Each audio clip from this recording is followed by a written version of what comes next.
খামেনির চেয়েও 10 গুণ বেশি কঠোর ছেলে মোস্তফা, যেন সত্যিকারের বীর পুরুষ। খামেনির মৃত্যুর পর ইরান এখন এমন জায়গায় দাঁড়িয়ে গেছে যেখানে রাগ আর প্রতিশোধী সিদ্ধান্ত চালাচ্ছে।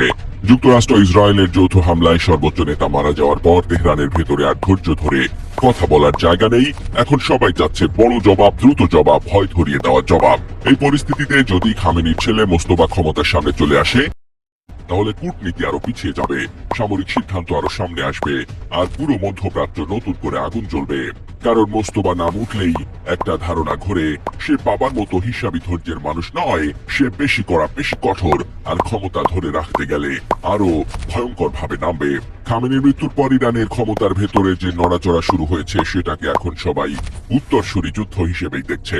এই সময়টাই সবচেয়ে বিপজ্জনক, কারণ দেশের ভেতরে নিরাপত্তা বাহিনী, গোয়েন্দা বলয়, কট্টরপন্থী গোষ্ঠী সবাই একসঙ্গে শক্ত অবস্থান নেয়, কেউ ছাড় দিতে চায় না।